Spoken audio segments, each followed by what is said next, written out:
The destruction of Sodom and Gomorrah is one of the most iconic Bible stories of all time, a cautionary tale against the dangers of allowing society to fall into sin. Modern evangelical preachers often invoke the story of Sodom and Gomorrah to preach against homosexuality and other sexual behaviors they consider unacceptable. The term sodomite has been used as a pejorative against homosexual men, and the term sodomy to describe all manners of sexual deviancy. But what if I told you that the story of Sodom and Gomorrah was never a commentary against homosexuality, but rather a condemnation of a sin viewed as far worse in the ancient Near East? Let's take a fresh look at the story and see why Christians have been misinterpreting it for centuries.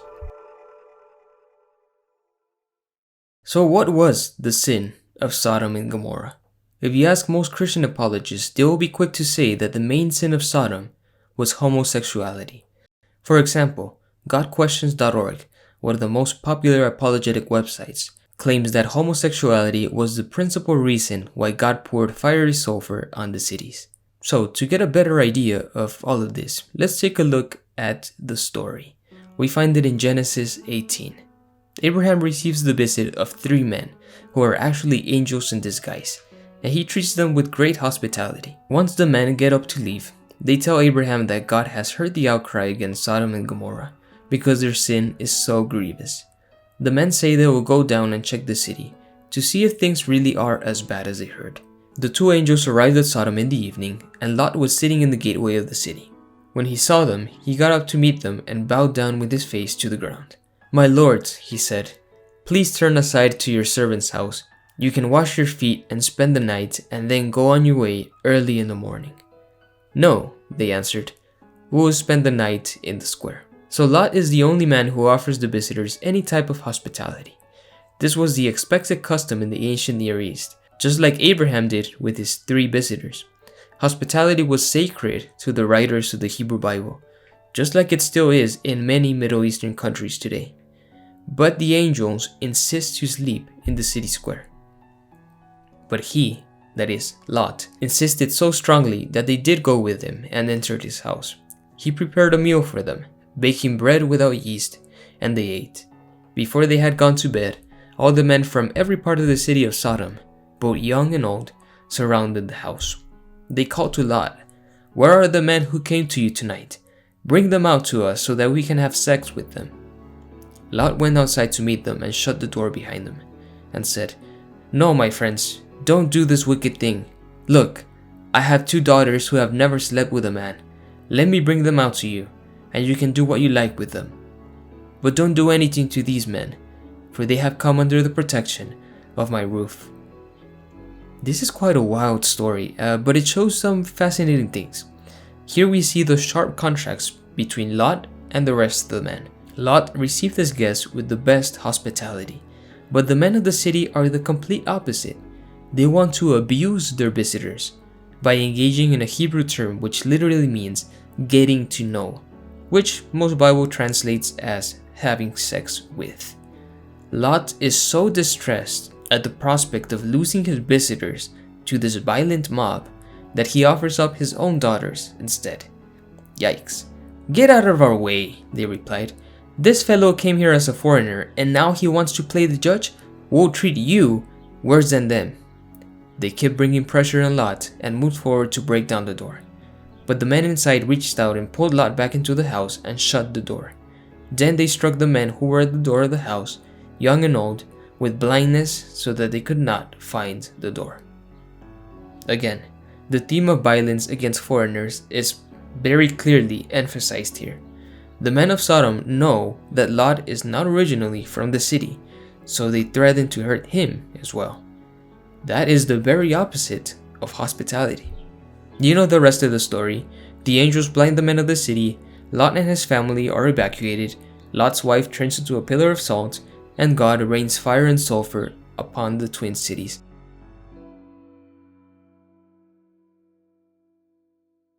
Throughout the Hebrew Bible, Sodom and Gomorrah serve as a cautionary tale against sin. They are mentioned by Zephaniah, Amos, Ezekiel, and especially Isaiah. Isaiah compares the people of Jerusalem of his time with the people of Sodom, and he condemns the rulers of Jerusalem for being corrupt and failing to take care of widows and orphans. Ezekiel is more specific in what he views as the sin of Sodom. Now, this was the sin of your sister Sodom. She and her daughters were arrogant, overfed, and unconcerned. They did not help the poor and needy. They were haughty and did detestable things before me. Arrogance and the failure to take care of the most vulnerable in society, the poor and the needy. And who could be more vulnerable than the foreigner, who is completely at the mercy of his guests? Ezekiel also mentions detestable things, and many Christian apologists associate this term with Leviticus 18, which uses the same Hebrew term to describe same-sex intercourse. But what these apologists fail to mention is that the term detestable things or abomination can apply to a number of sins, such as witchcraft and idolatry.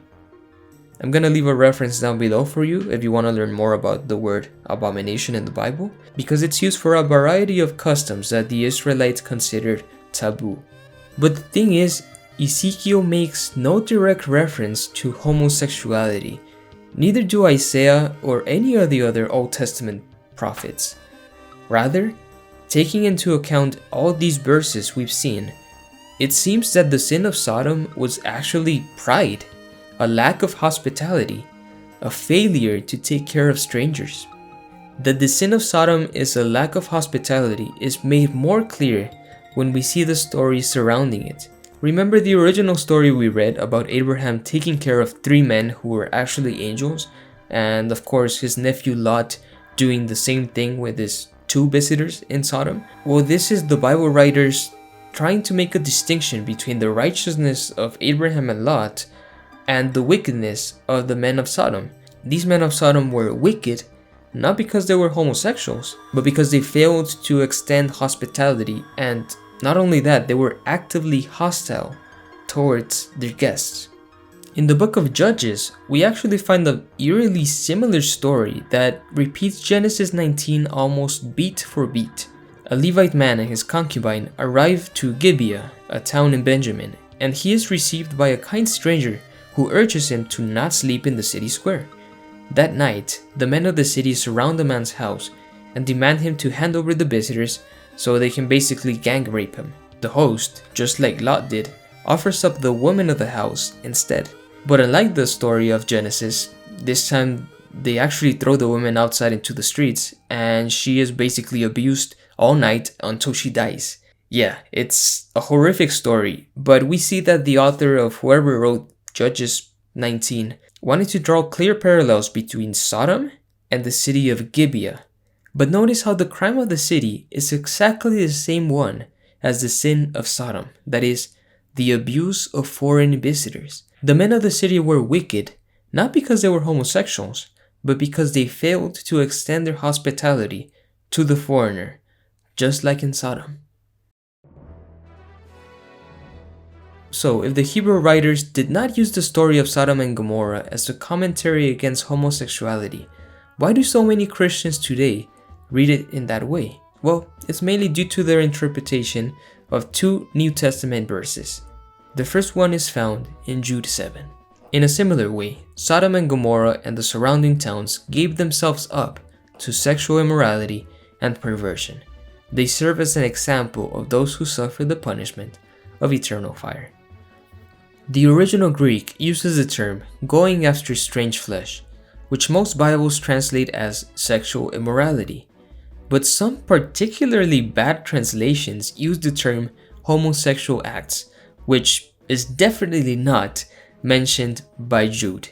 Going after strange flesh could be a reference to the gang rape that the men of Sodom tried to inflict upon their visitors. Or it could be a reference to the fact that these men were lusting after men who were actually angels, strange flesh. Just like the angels mentioned in verse 5 were lusting after human women. But claiming that this is a direct reference to homosexuality is a bit of a stretch.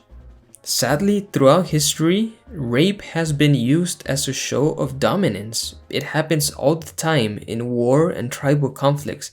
Straight men have used sexual violence on men to assert their dominance. This was no different in the story of Sodom and Gomorrah and the story of Judges 19. Gang rape was used as a show of dominance towards the foreigner. To use sexual violence to hurt those who were at your mercy, in the eyes of the ancient Hebrews, there could be no greater violation of justice than this. So, Jude doesn't explicitly mention homosexuality, but what about the author of 2 Peter? If he condemned the cities of Sodom and Gomorrah by burning them to ashes and made them an example of what is going to happen to the ungodly, and if he rescued Lot, a righteous man, who was distressed by the depraved conduct of the lawless, for that righteous man, living among them day after day, was tormented in his righteous soul by the lawless deed he saw and heard. If this is so, then the Lord knows how to rescue the godly from trials and to hold the unrighteous for punishment on the day of judgment. This is especially true of those who follow the corrupt desire of the flesh and despise authority. Again, no direct mention of homosexuality.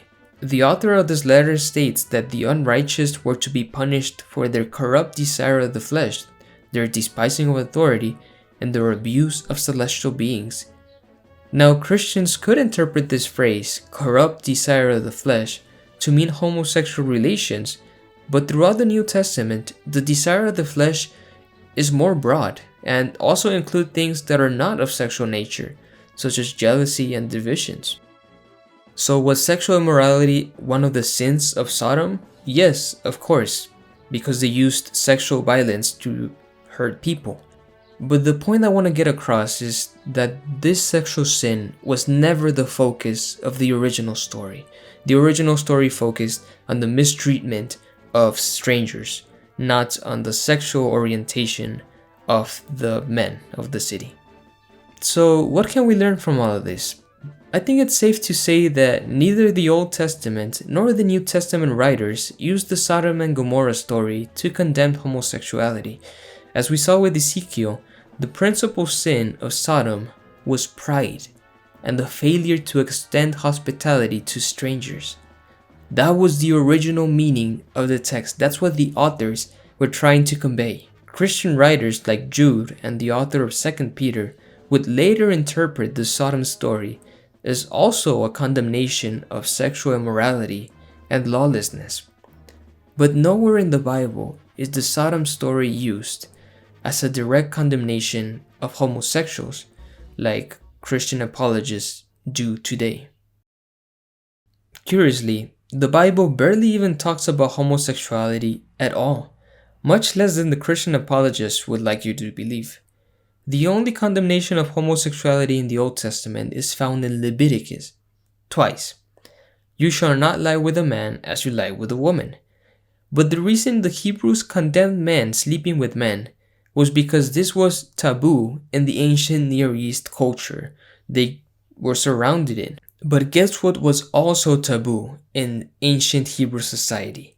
Sewing garments made out of two fabrics, eating pork, and shaving off the tips of your beard. Christian apologists love pointing to the Leviticus verse when it comes to homosexuality, but when it comes to eating pork or shellfish, they conveniently remember that they're not under the Mosaic law anymore.